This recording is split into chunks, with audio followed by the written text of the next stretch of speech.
ગઈકાલે એક જ દિવસની અંદર લોક સાહિત્યકાર જે છે માયાભાઈ આહિર એમના ઉપર આક્ષેપ લગાડવામાં આવ્યા. સાંજ સુધીમાં પોલીસ દ્વારા જે પ્રતિક્રિયા સામે આવી હતી એને આજે આખો કેસ હતો એને એક અલગ જ ટ્રેક પર લઈ ગયા હતા.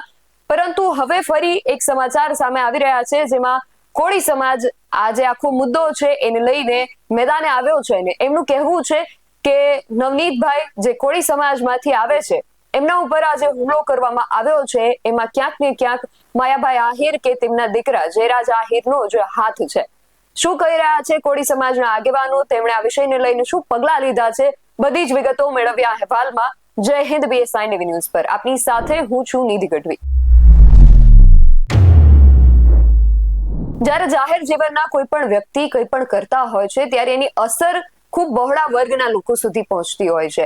એ લોકો જે પણ સારા નરસા કામો કરતા હોય છે એમનું અનુકરણ કરવા વાળો વર્ગ મોટો હોવાના કારણે એ સમાચારની અંદર રહેતા હોય છે, એમના નામ સમાચારોની અંદર વહેતા થતા હોય છે.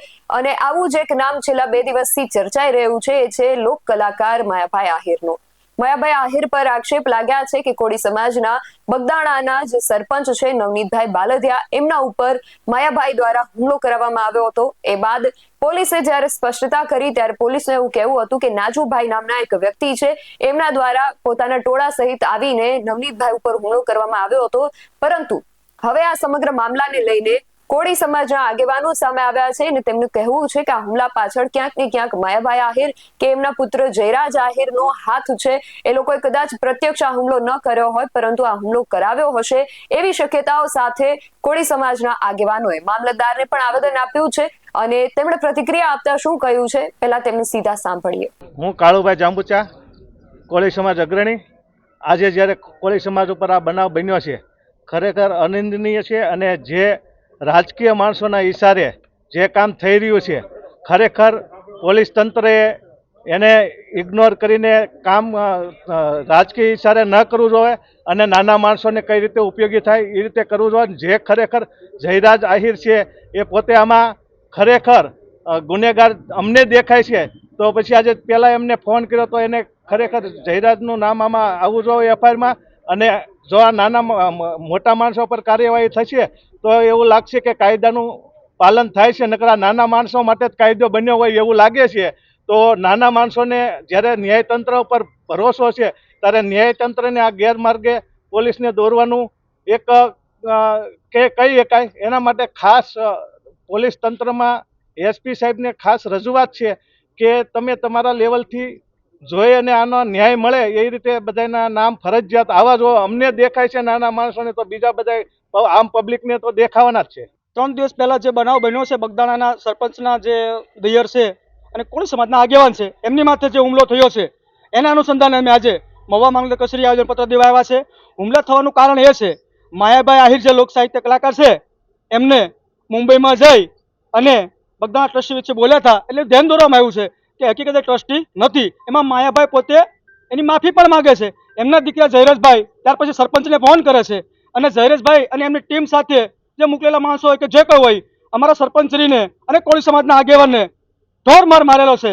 ઢોરમાર મારી અને ત્યાર પછી એમને ગાડીમાં અપહરણ કરવાની પણ કોશિશ કરવામાં આવી છે. પરંતુ બગદાણા આશ્રમમાં કોળી સમાજના માતાઓ બહેનો જે સેવા કરવા આવે છે એ ગાડી આવી અને ઉતર્યા નીચે અને ત્યાર પછી આ છોડીને ભાગ્યા છે. એટલે એને જે ત્યાંના વડા કચેરીના PSI છે એ એવું કહે છે કે ખાન ખનીજ નહીં, ખાન ખનીજનો મુદ્દો ભટકાવવાની વાત છે. એ વાત છે જ નહીં, મૂળભૂત એ વાત છે જ નહીં. જે તે વાત છે એ બગદાણા ટ્રસ્ટની વાત હતી અને એની માયાભાઈ માફી પણ માગી લીધી હતી. તો એના અનુસંધાને હુમલો થયો છે અને એ હુમલામાં કડક જો કાર્યવાહી નહીં થાય તો અમે 6 તારીખે બગદાણા ગુરુ આશ્રમે ભાવનગર જિલ્લાના અખિલ ભારતીય કોળી સમાજ સર્વ જ્ઞાતિના અને સર્વ કોળી સમાજનું સંગઠન એકજૂટ થઈને અમે ત્યાં ગાંધી સિરકે માંદે આંદોલન કરશું. વંદે માતરમ, ભારત માતા કી જય, જય ગુજરાત, જય કોળી સમાજ. Kishanbhai mayor advocate Bhavnagar. આજરોજ ભાવનગર જિલ્લાના કોળી સમાજના તમામ આગેવાનો અહીં મહુવા મામલતદાર કચેરી ખાતે જે બગદાણાના સરપંચના દિયર ઉપર જે હુમલો થયો છે માયાભાઈના પુત્ર દ્વારા પૂર્વ આયોજિત કાવતરું રચી જે બોરડાના સરપંચ છે તે પણ તે સ્થળ ઉપર હાજર હતા. બુટલેગરો જે માયાભાઈના દીકરાના મૂળ તો સાગરીતો છે તેના માણસો છે અને જે એની આખી ઘટના છે તે સંપૂર્ણ ઘટનામાં પૂર્વ આયોજિત કાવતરું છે. કારણ કે માયાભાઈના દીકરાએ પહેલાં જ તે આ નવનીતભાઈને ફોન કરેલો, બોરડાના સરપંચે પણ એને પણ ફોન કર્યો.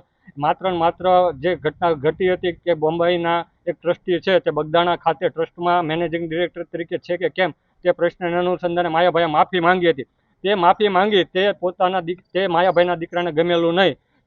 તેને માત્ર ઈરાદો બનાવી પૂર્વ આયોજિત કાવતરું રચી આ સરપંચના દિયર પર હુમલો કરી તેમને ગંભીર ઇજાઓ પહોંચાડવામાં આવી છે. આ ગંભીર ઇજાઓને લઈને આ જે એફઆઈઆરમાં છે તે વિવિધ કલમોનો ઉમેરો થાય, યોગ્ય નામનો ઉમેરો થાય, તે અનુસંધાને આજરોજ મામલતદાર કચેરી ખાતે અમે આવેદન આપ્યું છે. જો આવનારા 3 દિવસમાં આ યોગ્ય કાર્યવાહી નહીં થાય તો સમગ્ર જિલ્લામાં અને ગુજરાતમાં કોળી સમાજના તમામ લોકો પોલીસ સ્ટેશનના ઘેરાવો કરશે. તેમજ બગદાણા ટ્રસ્ટ ખાતે પણ અમે બહોળી સંખ્યામાં ભેગા થઈ અને આંદોલન કરીશું. તો આગેવાનોનું સ્પષ્ટ કહેવું છે કે આ હુમલા પાછળ ક્યાંક ને ક્યાંક માયાભાઈ આહિર કે એમના પુત્રોનો હાથ હોઈ શકે છે. એટલા માટે આ મામલે તટસ્થ તપાસ થવી જોઈએ અને જ્યારે તપાસના અંતે સત્ય જે છે એ બહાર આવી શકે એવી એમને આશા પણ વ્યક્ત કરી છે.